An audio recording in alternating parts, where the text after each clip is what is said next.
dia, crianças. Nós estamos aqui para mais uma escola dominical à distância.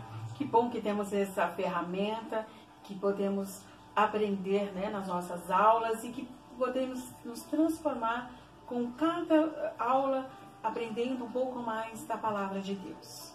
Nós vamos então dar início à nossa aula com uma palavra de oração.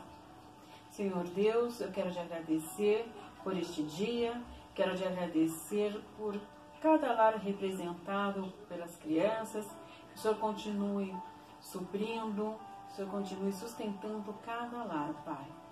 Que os seus responsáveis possam estar tendo discernimento, calma e sabedoria para lidar com esta situação, Pai, tão adversa e tão diferente. Que o Senhor possa mostrar a cura no seu tempo, que nós aprendemos a esperar em Ti, Senhor.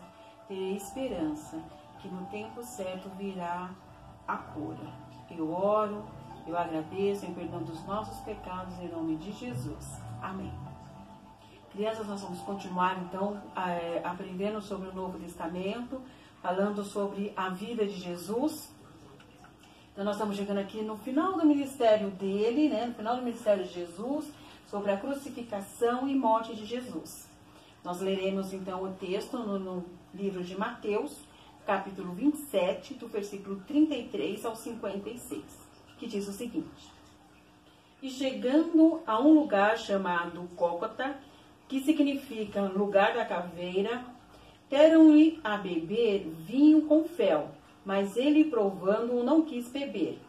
Depois de o crucificarem, repartiram entre si as suas vestes, tirando a sorte, e assentados ali o guardavam. Por cima de sua cabeça puseram escrita a sua acusação: Este é Jesus, o Rei dos Judeus.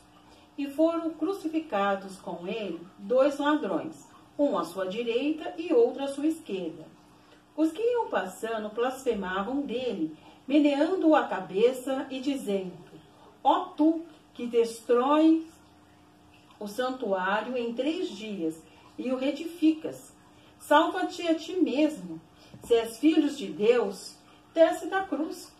De igual modo, os principais sacerdotes com os escribas e anciãos, escarnecendo, diziam: Salvou os outros e a si mesmo não pode salvar-se. É rei de Israel, desça da cruz, creremos nele. Confiou em Deus, pois venha livrá-lo agora, se de fato lhes quer bem, porque disse: Sou filho de Deus.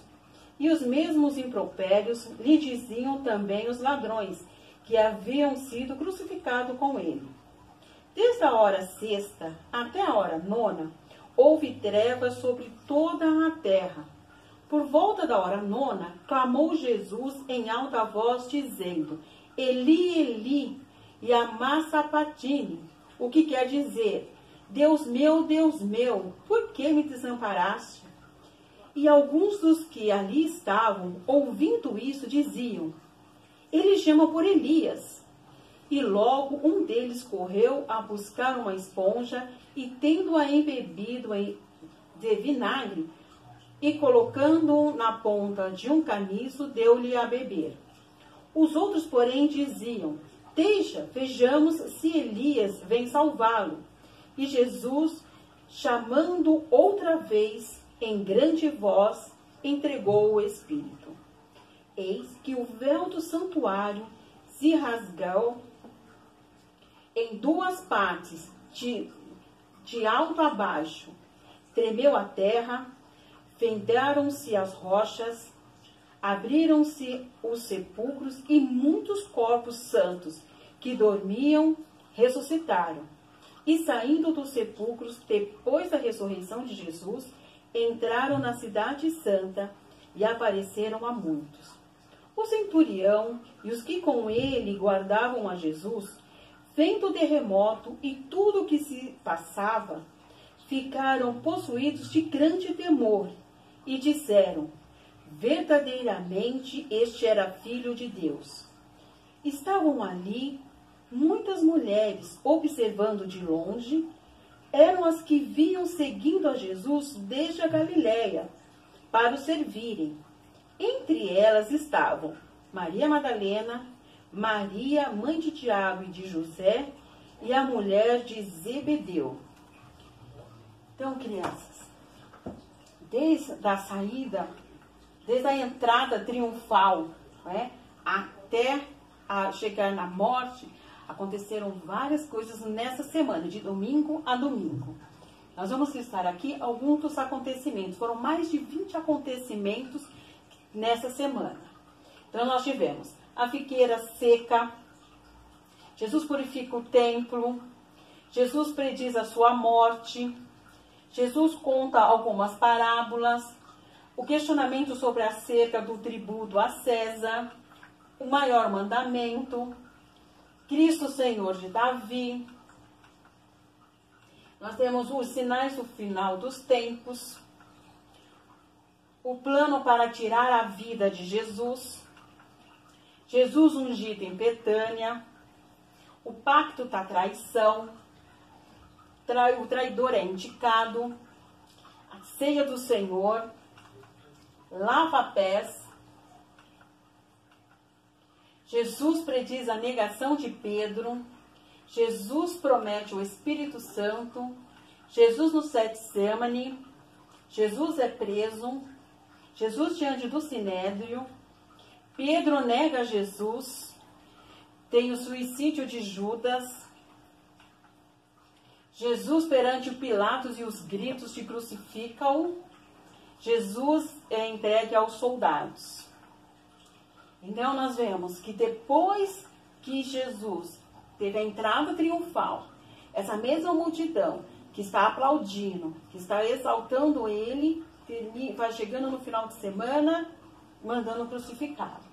Então nós temos o quê? A ceia do Senhor, que é algo que nós fazemos até hoje, quando ele fala fazer isso em memória de mim. Então, quando nós celebramos a nossa Santa Ceia, é exatamente esta Santa Ceia que nós estamos lembrando, sobre o sacrifício que Jesus fez, a morte e ressurreição dele. Então, é isso que nós fazemos desde então que Jesus instituiu a Santa Ceia. Jesus no Getsemane, que é o momento onde ele é preso, onde os soldados chegam para levá-lo. Então, ele é preso e os soldados o levam para ir perante a Pilatos para ser julgado. E aí, então, tem-se os gritos de crucifica-o, crucifica-o. E nós chegamos, então, na crucificação e morte, que é onde nós terminamos a nossa lição hoje. Lembrando que é a morte, mas ele ressuscitou. É que na lição de hoje nós paramos na morte. Semana que vem nós vamos ver a ressurreição. Lembrando que nós cremos no Deus vivo, que morreu e ressuscitou. Nossa, que na nossa linha do tempo, na nossa trajetória, vamos parar na morte de Jesus. Sempre deixando bem claro isso, crianças, não esqueçam de que ele não ficou morto. Então, na sua morte, o que nós lemos aqui é que mesmo os soldados, achando que estava zombando, que colocou lá na sua sentença, na sua cruz, porque assim, na plaquinha da cruz, eles colocavam qual era a acusação, tá, daquela pessoa que foi condenada. Então eles colocaram lá, este é Jesus, o rei dos judeus. Essa era a acusação pela qual Jesus estava sendo crucificado. Que estava fazendo o quê? Confirmando o que Deus havia prometido lá no Velho Testamento, quando foram expulsos do Jardim do Éden.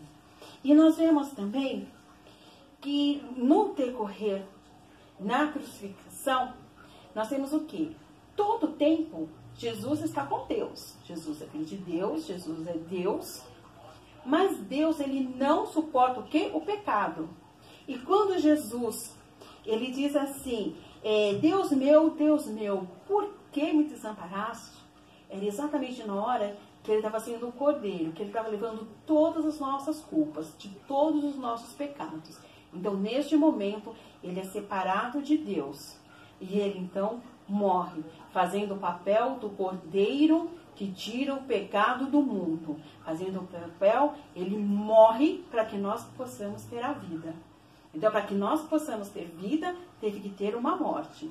E Jesus foi esse cordeiro. Quando Jesus ele morre na cruz, Então, acaba-se o sacrifício dos animais. Não há mais necessidade de ficar fazendo isso. Por quê? Porque o animal lembrava o quê? Projetava quem? A Jesus.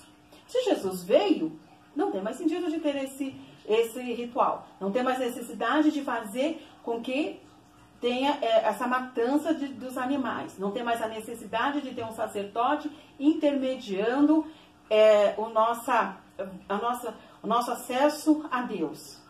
E aí o que temos?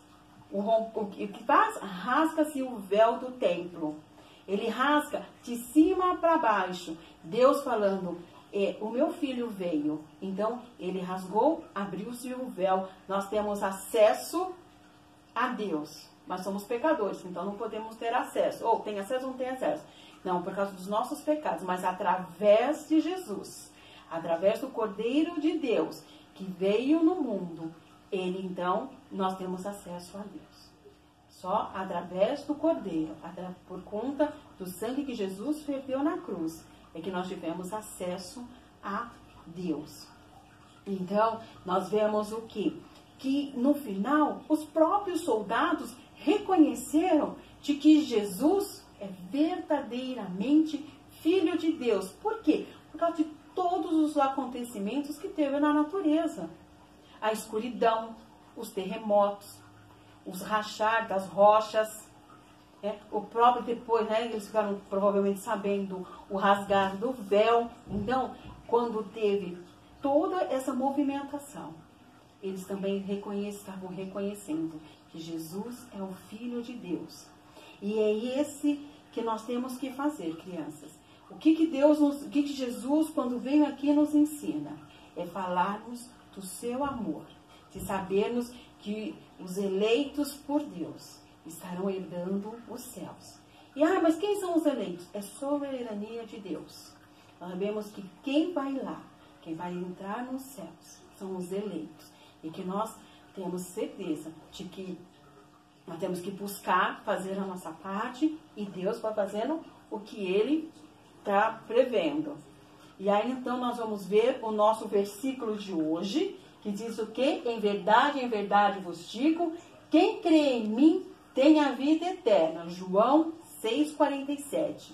Jesus já deixa assim, nós só vamos ter acesso aos céus através dele. Somos eleitos e temos que fazer a nossa parte de entrarmos no céu. Nós temos que aceitar a Jesus como Salvador, aceitar todo esse sacrifício que Ele fez lá na cruz pelos nossos pecados. Então, é isso que nós temos que fazer. Nós temos que louvar a Deus, agradecer a Deus pelo seu amor para conosco, e Jesus cumpriu o que havia sido prometido. Na nossa atividade de hoje, nós vamos fazer o que? Nós vamos ligar sobre o Velho Testamento com o Novo Testamento, com os enunciados do Antigo com o Novo. Então, vocês vão ligar os pontos com o texto do Novo, com o texto do Velho. Vocês vão lendo os textos e vão ligando eles. Então, nós vamos finalizar a nossa aula de hoje. Eu vou orar, todos de olhos fechados. Vamos orar então. Senhor amado, eu quero te agradecer porque um dia o Senhor mandou o seu Filho para morrer na cruz pelos nossos pecados. Ele levou sobre ele todas as nossas culpas. E por ele nós somos sarados, Pai. Que possamos compreender, Senhor, esse seu ato redentor em nossas vidas, Pai. Que nós possamos entender que o Senhor veio e que o Senhor vai voltar. E prepara-nos, Senhor, para a sua volta. E que esse é o momento, Senhor, de estarmos pregando a Tua palavra às outras pessoas, Senhor. Que possamos estar alcançando, através da Tua palavra, outras pessoas. Capacita-nos, Senhor, e dá-nos discernimento para que possamos falar a Sua palavra, Senhor. Capacita-nos. Eu oro, eu agradeço, em perdão dos nossos pecados, em nome de Jesus é que oramos. Amém. Agora, crianças, nós vamos ouvir a nossa aula cantada. A música é Isaías 53, do grupo Projeto Sola.